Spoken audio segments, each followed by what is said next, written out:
Hello everyone, I'm Law of the West. Today I'm going to be sharing with you an early look at the procedural cave system that they've been working on.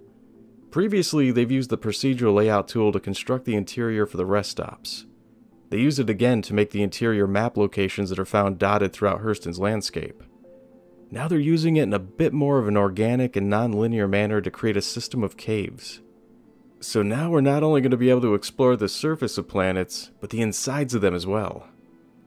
Environmental artists have already started to work on this, and they've created a preliminary test structure that showcases most of the major elements that goes into procedurally constructing a functioning cave system. Imagine that you've touched down on some uncharted section of land and have already begun exploring around in your rover.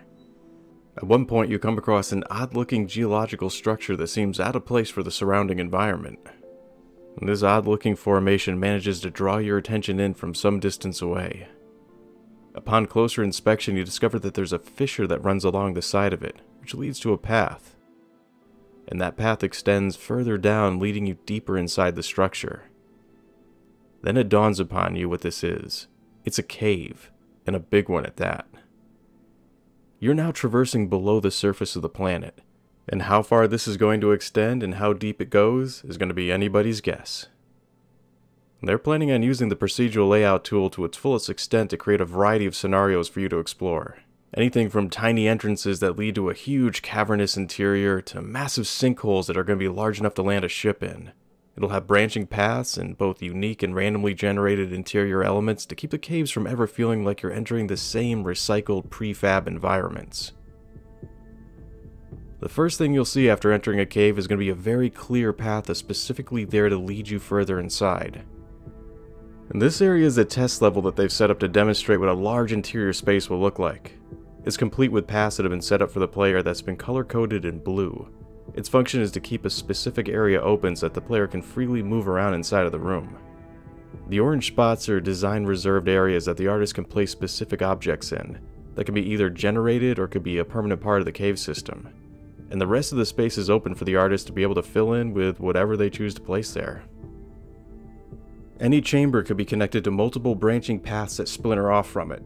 These paths could be twists and turns or even descend or ascend as they connect more rooms that can come in a variety of different types of sizes and shapes.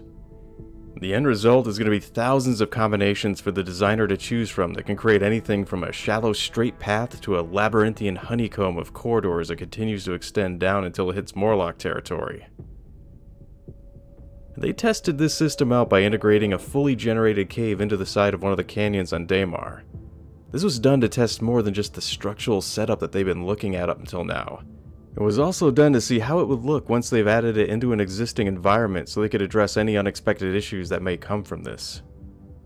In addition to the traditional horizontal cave system, they plan on adding in something that's a bit different as well.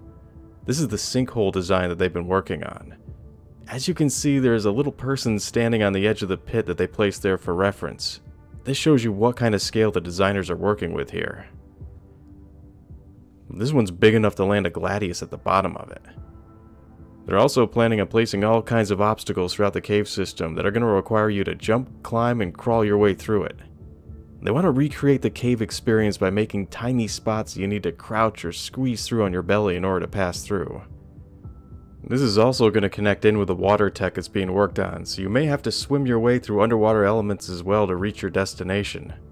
All I can say is thank the verse that I have a hermetically sealed helmet and my own internal oxygen supply. If properly done, this is going to be a fresh experience not only for gameplay, but for the infinite variety of different kinds of cave systems that it's going to be responsible for creating. The surface of even the smaller moons are immense. And now we're going to be able to exponentially increase the amount of space that we can explore by being allowed to delve below the surface of them as well, and are going to be given the freedom to travel in any direction once we're down there. Just please, CIG, make at least one cave that's big enough for me to fly a Pioneer down so I can create an underground base.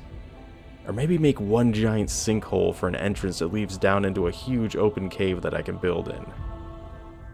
I also see there being a lot more of a need for us to have a rocket pack now as well.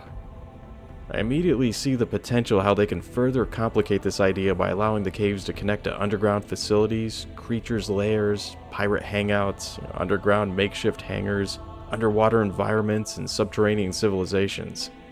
But that's going to have to wait for now. This is a very early sneak peek at this tech.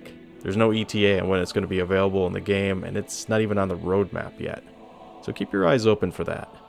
But it is good to know that this edition is well past the planning stage and has progressed on into the research and development phase of the design process. Well, that's going to be it for this look into the cave systems. Thanks for watching, and take care.